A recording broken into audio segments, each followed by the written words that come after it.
In the name of the Father, and of the Son, and of the Holy Spirit. С праздником! It's interesting, you can see that there's trends in the media and in the news over periods of time and subjects that come up and garner a lot of attention. You could say that this idea of mental illness has become a huge topic within society as a whole. And what's quite interesting is that a lot of what is considered today as mental illness, meaning depression or anxiety or these things, a lot of times, I would say probably the vast majority of times, are simply the byproducts of living life apart from God. People think that they can live life without God, but man was created for relationship with God. He was created for communion with God. He was created to have God dwelling in him. And when his life becomes divorced from this, when man begins to play God, and you encounter this a lot, even at times in confession, where somebody will take on all the stress and the pressures of life, and they think that they have to make and arrange things, and they have to be responsible for every outcome, and they begin to put this onerous burden on themselves that they have to perform and that they have to make things right and they have to make life work. And then when they do this, they're playing God. But in the process, what you find is what? They're racked full of anxiety and fear. Why? Because man was not created to play God. Man was not created to live in an unnatural relationship with God or an unnatural way. And this is what leads to a lot of, you could say, negative feelings, which is what most people consider to be mental illness today. Negative feelings, but oftentimes those negative feelings are just natural. They're natural, normal feelings in response to the fact that man's relationship with God is unbalanced or unhealthy. But then I think we can say that there's other aspects of which there is a kind of commonality among a mental illness in the right sense of the word, which is that we have an illness that is in our mind that is the byproduct of our fallen world. The world that we are in, suffering death and corruption, a world that is cut off from the immediacy of relationship with God that we were created for, that we experienced in the garden. And this type of illness, you could say, is something that you see Christ continually address in the Gospels, which is, he is almost always pointing his listeners to eternity. See, man has a disposition in our fallen world that we tend to live kind of with our head or our face kind of pointed towards the ground. We become very obsessed with the things of this world, with the cares of this world, with the anxieties of tomorrow. In fact, right? Isn't that even what Christ says, right? Tomorrow has enough anxieties of its own. Worry only about today, or stay in the day. So we have this kind of natural disposition that we all get plagued with, where we begin to think or reduce life down to whatever is happening right now, or whatever it is that I need to take care of right now, or whatever it is I need for the future for this life. People invest tons of time and energy and money and all these different things, right, in worrying about retirement one day. What am I going to do? Am I going to have enough money? Are my investments going to make a return?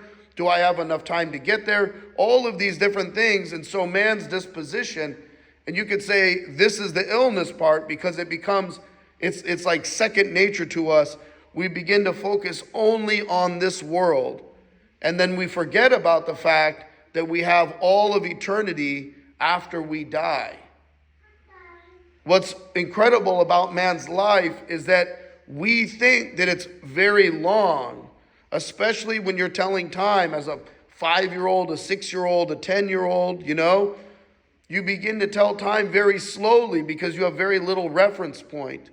But then as man grows and gets older and ages into their 40s and 50s, I notice this now when I read news articles, and and they're like, this guy died and he was 44 years old. Or he was like, he's like, people in their 40s, he had a heart attack and he was 42 and he died suddenly. And it's like, wait a minute, that's not very far off from where I'm at, like something's going on here. my life is beginning to change. Or they even say with children, right? When you have kids, the days are very long, but the years are very fast. And life begins to pick up speed. And so man has this wrong disposition where he kind of begins in his delusion to think, well, I'm going to be living on earth for so long, but our time on earth is like a millisecond. I mean, a literal millisecond compared to eternity. Because eternity has no end, right? And it begins at the moment of our death. This is what's so incredible about the gospel today and why Christ brings it up and why Christ is continually bringing up this sense of listen, stop living for today.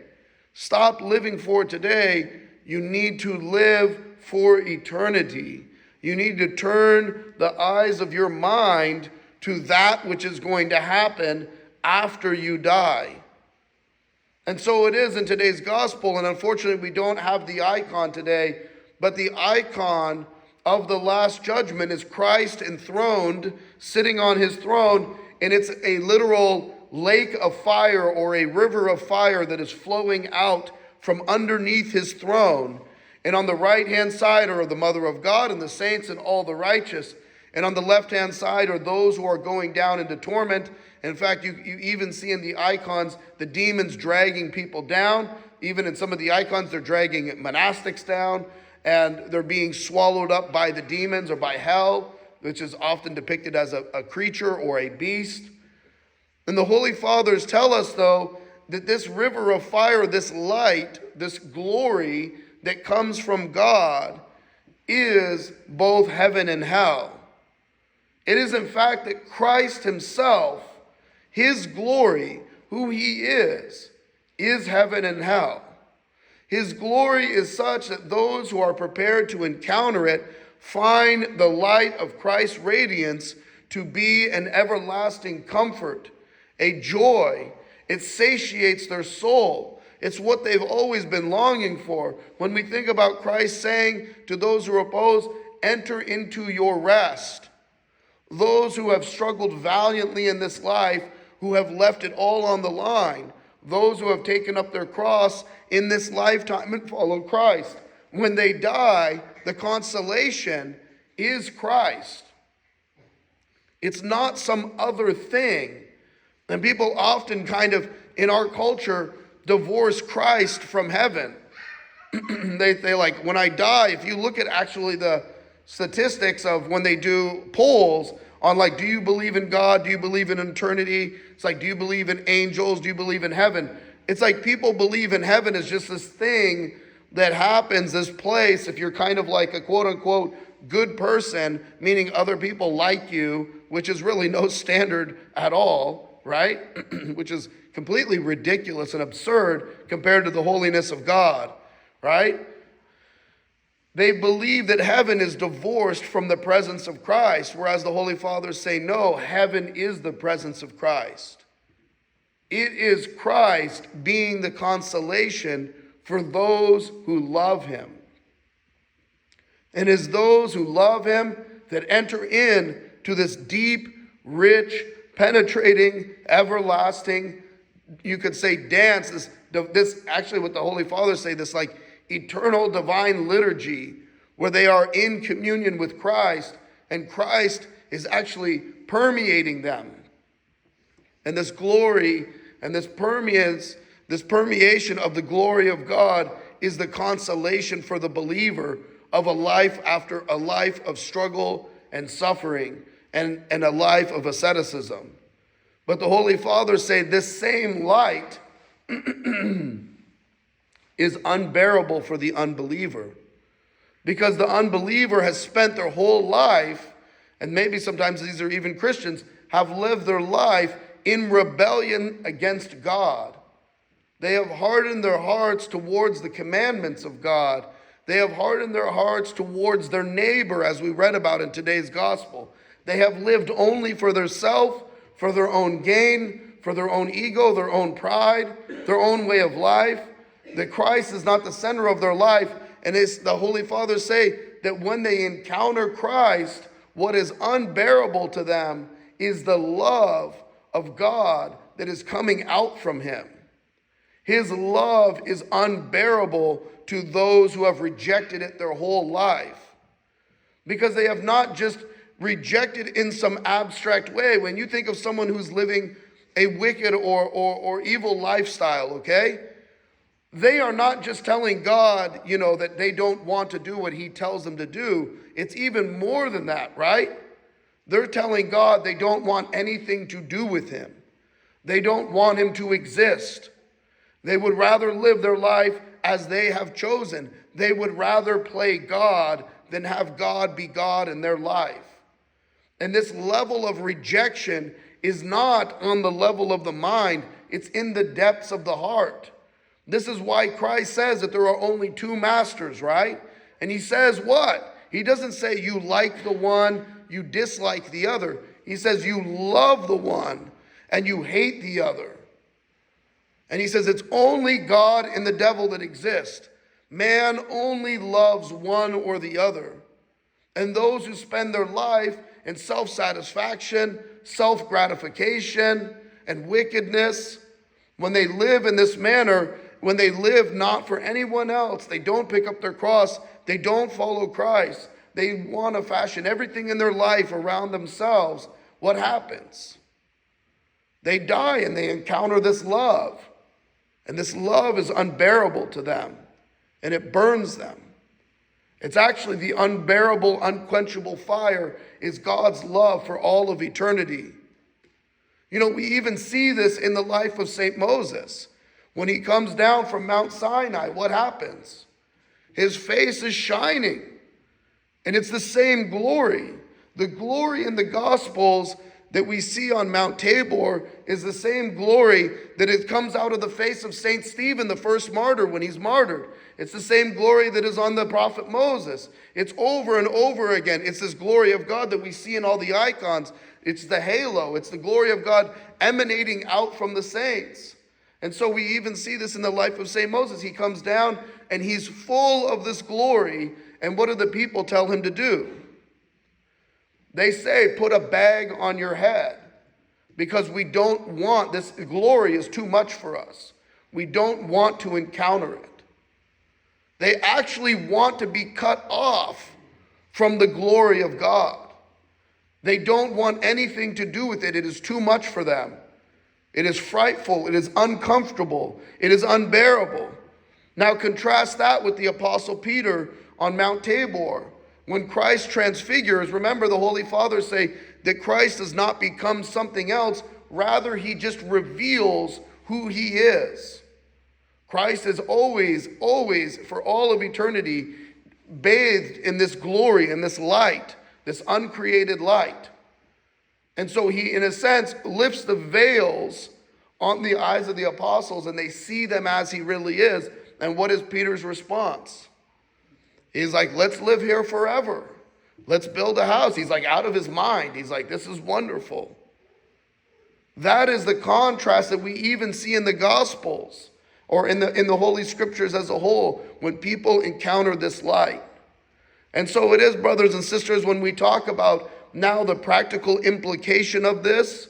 What is the practical implication? Well, the practical implication is our time during Great Lent, which is about to commence, is what? A preparation for the glory of God. In fact, all of the services and the Divine Liturgy in particular is a preparation for eternity. This is why I often tell people, if you don't enjoy coming to church, you're going to have a very hard time entering into heaven. Because the glory that's in church, the Divine Liturgy that's in church, is just a shadow. Well, not even, sorry, forgive me. It is a foretaste, I should say, of the glory that is happening in heaven. In fact, the Holy Fathers tell us that the church service actually leaves earth and goes up into paradise. The icons of the saints are not the icons of the saints who come down to earth to visit us during the liturgy. The icons of the saints are a reminder that when we're in the liturgy, we're actually up in paradise. And the saints are surrounding us.